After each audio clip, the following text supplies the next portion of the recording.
வணக்கம் தலைவா, அனைவருக்கும் இனிய வணக்கம். இன்னைக்கு நம்ம இந்த ஒரு வீடியோவில் எதை பற்றி பார்க்க போகிறோம் அப்படின்னு பார்த்தீங்கன்னா, டிஆர்பி மற்றும் பள்ளி கல்வித்துறையில் வந்திருக்க மிக மிக முக்கியமான தகவல்களை பற்றி இந்த ஒரு வீடியோவில் நம்ம பார்க்கலாம்.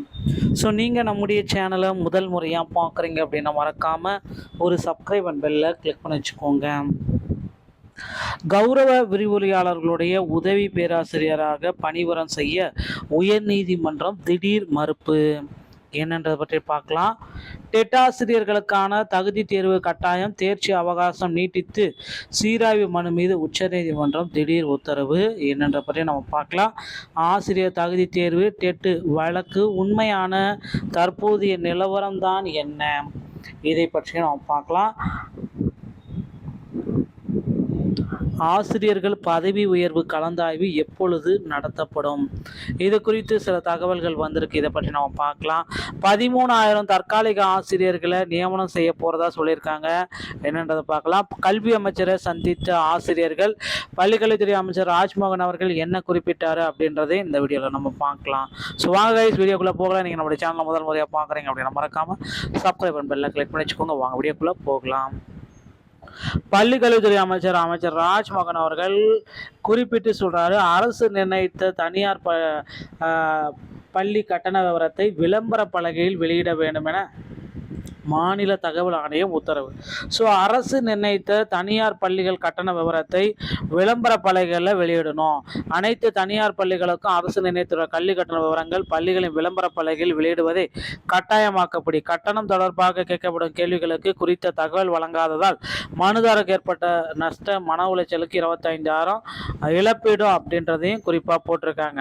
ஸோ அடுத்து பார்த்தீங்க அப்படின்னா 13,000 தற்காலிக ஆசிரியர்களை நியமனம் செய்ய போகிறதா அமைச்சர் ராஜ்மோகன் அவர்கள் குறிப்பிட்டு சொல்லியிருக்காங்க. பள்ளி கல்வித்துறையில் அதிக அளவு காலி பணியிடங்கள் இருக்கு, உடனடியாக நிவர்த்தி பண்ணணும் அப்படின்னா எஸ்எம்சி மூலமாக பள்ளி கல்வித்துறைக்கு 13,000 தற்காலிக ஆசிரியர் எடுத்துக்கலாம் அப்படின்றாங்க. ஸோ பள்ளி கல்வித்துறை அமைச்சர் நிறைய ஆசிரியர் சங்கத்தினர் அனைவருமே இப்போ சில முக்கியமான அறிவிப்புகளை கொடுக்க இருக்காங்க. ஸோ நியமன தேர்வு போட்டித் தேர்வு இல்லாமலே உடனடியாக பணி நியமனத்தை செய்யணும். டெட் தேர்வு எழுதியவருக்கு அவர்களுக்கு உண்டான கோரிக்கைகளும் நிறைய வச்சிருக்காங்க. பொறுத்து நம்ம பார்க்கலாம். ஸோ ஆசிரியர் தகுதி தேர்வு உண்மையான வழக்குடைய நிலவரம் தான் என்ன, தகுதி தேர்வு வழக்குகள் இறுதி தீர்ப்பு வரை வழங்கவில்லை, ஜூன் மாதம் விசாரணை தொடங்கும், தவறான புகைப்படங்கள் மீடியாக்களில் பரவி வருகிறது என ஆசிரியர் தகுதி தேர்வு டெட் வழக்கில் தகவல். ஸோ வாட்ஸ்அப் பகிர்ந்துகளும் உண்மையான நிலவரம் 29/5/2026 அன்றைய நிலவரப்படி என்ற ஒரு தீர்ப்பும் வழங்கப்படவில்லை.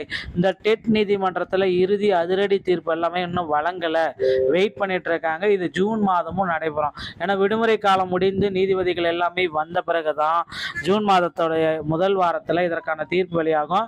1 முதல் 8ஆம் வகுப்பு வரை கற்பிக்கும் ஆசிரியர்களுக்கு ஆசிரியர் தகுதி தேர்வு கட்டாயம் என்றது இதற்கு எதிரான தீர்ப்புகள் அனைத்து விரைவில் வழங்க இருக்காங்க. அதே போல டெட்ல பாஸ் அனைவருக்குமே பார்த்தீங்கன்னா 60 மார்க் உண்டான தீர்ப்பையும் விரைவில் வழங்க இருக்காங்க. ஸோ டெட் ஆசிரியர்களுக்கு தகுதி தேர்வு கட்டாயம் நீதிமன்றம் இந்த திடீர் உத்தரவு ஒன்று பிறப்பிச்சிருக்காங்க. பதவி உயர்வுக்கு கட்டாயம் டெட் தேர்ச்சி பெற வேண்டும் என்ற நீதிமன்ற உத்தரவு தீர்ப்பை மறுசீராய்வு செய்து இதன் மீதான தீர்ப்பிலும் உறுதி செய்திருக்காங்க. ஒரே ஒரு விலக்காக 2 வருடங்களுக்குள் தேர்வு பெற வேண்டும் என்பதை 3 வருடங்களாக உயர்த்தி மாற்றி ஒரு தீர்ப்பு ஒன்று வெளியிட்டிருக்காங்க.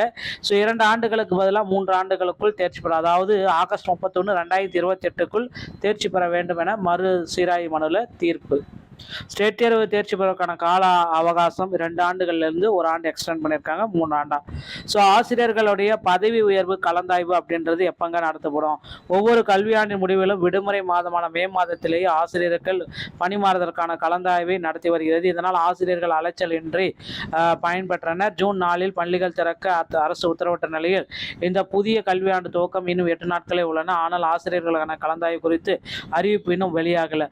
3 ஆண்டுகளாக தகுதி தேர்வு சார்ந்த வழக்குகள் உச்சநீதிமன்றத்தில் உள்ளதால் தலைமை தேர்வு பதவி உயர்வையும் தலைமை ஆசிரியருக்கு உண்டான பதவி உயர்வும் வழங்கப்படவில்லை, அப்படியே ஹோல்டிங்லேயே இருக்கு. ஸோ ஜாக்டோ ஜியோ டிட்டோ ஜாக்கு உள்ளிட்ட அமைப்புகள் எல்லாமே கோரிக்கைகள் வச்சிருக்காங்க. ஸோ போராடிட்டு வரங்கிறாங்க. அரசாணை 243 ரத்து செய்ய வேண்டிய கோரிக்கைகள் வந்திருக்கு. ஆசிரியர் தகுதி தேர்வு டெட் மற்றும் பதவி உயர்வு தொடர்பான சில வழக்குகள் நீதிமன்றத்தில் இருப்பதால் குறிப்பிட்ட ஆசிரியர்களுக்கு மட்டும் பதவி உயர்வு தற்காலிக தடை உள்ளது. ஸோ கௌரவ விரிவுரையாளர்களை உதவி பேராசிரியராக பணிவரம் செய்ய உயர்நீதிமன்ற உயர்நீதிமன்றம் வந்து பார்த்தீங்கன்னா திடீர் மறுப்பு ஒன்று செஞ்சுட்டாங்க. இந்த காலேஜ் டிஆர்பியில் உடனடியாக வந்து பார்த்தீங்கன்னா கெஸ்ட் லெக்சரை உடனடியாக அவங்கள எடுத்த உடனே நாங்கள் போட மாட்டோம், அவங்களுக்கு முன்னுரிமையும் கொடுக்க மாட்டோம், வேணால் 15 பாயிண்ட் வேணால் கொடுக்குறோம், அதை வச்சு நீங்கள் அவங்க என்ன வேணால் பண்ணிக்கலாம், 20 வருஷம் எக்ஸ்பீரியன்ஸ் இருந்தாலும் சரி, 30 வருஷம் எக்ஸ்பீரியன்ஸ் இவ்வளோ தான் அப்படின்றது கௌரவரியாளர்கள் ஒரு நீதிமன்றத்துடைய அதிரடி தீர்ப்பு வந்திருக்கு.